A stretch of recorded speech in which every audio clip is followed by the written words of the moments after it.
ఉదయకాల ప్రార్థన. మహోన్నతుడా, సర్వోన్నతుడా, సజీవుడా, సకల సృష్టికి కారణభూతుడా, మీకే స్తుతులు ప్రభువా, మీకే స్తోత్రాలు చెల్లిస్తూ ఉన్నాం తండ్రి.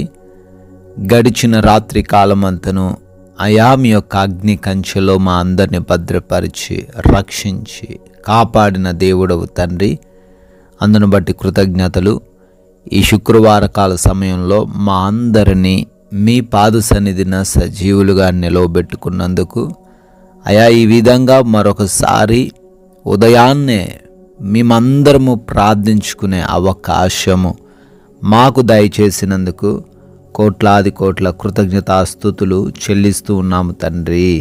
నీవు విలువ పెట్టి కొనబడిన వాడవు అని 1 కొరింథీ 7:23 ద్వారా ఈ ఉదయకాలంలో మా అందరికీ తెలియజేస్తున్నారు తండ్రి. అవునయ్యా, మేము పాపంలో పడి ఉండగా, మేము నిత్య నరకాగ్నికి పాత్రులుగా ఉంటుండగా, ఈ లోకములో ఉన్న వ్యక్తులుగా జీవిస్తుండగా అయా మీరు కలవరి శిలువలో రక్తము కార్చి మమ్మల్ని పరిశుద్ధపరిచి మీ రక్తమిచ్చి మమ్మల్ని కొన్న దేవుడవు తండ్రి.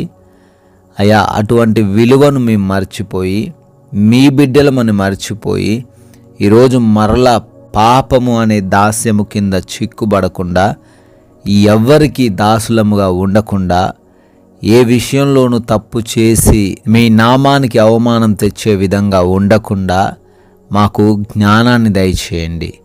ఈ రోజున లోకపరమైన ఏ ఉచ్చుల్లో ఏ బిడ్డ కూడా పడిపోకుండా సహాయము దయచేయండి. వారి ఉద్యోగ స్థలాల్లో, వారు ఉంటున్న ప్రాంతంలో వారు జాగరూకులయ్యి జ్ఞానము కలిగి ప్రవర్తించుటకు కృప దయచేయండి. వారి క్రియలన్నీ కూడాను తండ్రి పరిశుద్ధంగా ఉండబడుటకు సహాయము దయచేయమని కూడా ఈ ఉదయాన ప్రార్థిస్తున్నాం తండ్రి.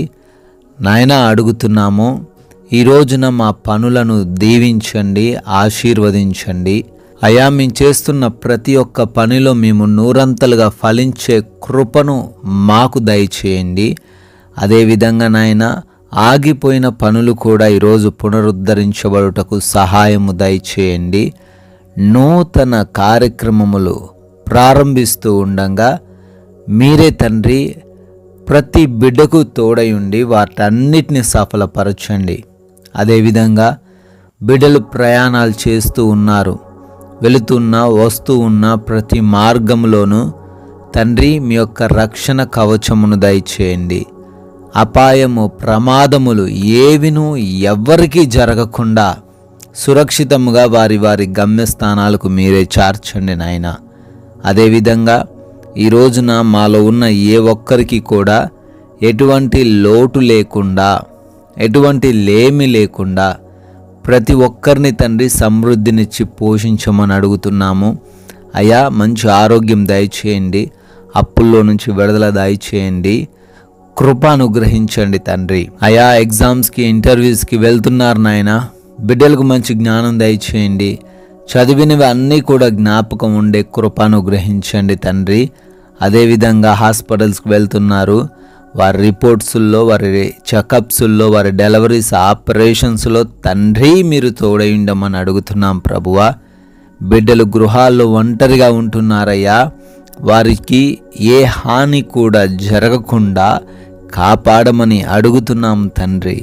అదేవిధంగా మేమందరము కూడా నెమ్మదికరంగా, ప్రశాంతంగా ఈ రోజున జీవించే కృప దయచేయమని, ఎవ్వరితోనూ ఎటువంటి విభేదాలు పెట్టుకొనకుండా, ఎటువంటి పగలు ప్రతీకారాలు లేకుండా క్షమించే హృదయంతో మమ్మల్ని ఈరోజు నింపమని, మమ్మల్ని ప్రేమించి ఇచ్చిన ఈ రోజును వృధా చేయకుండా ప్రతి నిమిషాన్ని కూడా ఉపయోగించుకునే కృప దయచేయండి. మీ కృపను బట్టి, మీ దయను బట్టి బర్త్డేలు, యానివర్సరీలు సెలబ్రేట్ చేసుకుంటున్న ప్రతి బిడ్డను పేరు పేరున దీవించమని, ఆశీర్వదించమని, ఈ రోజున కొందరికైనను మీ యొక్క రాజ్య సువార్తను ప్రకటించేవారిగా మా అందరినీ మీ పాద సన్నిధిన చేర్చుకోమని దయగలిగిన యేసుక్రీస్తు వారి నామంలో ఈ ప్రార్థనను అడిగి వేడుకుంటున్నాము తండ్రి. ఆమెన్.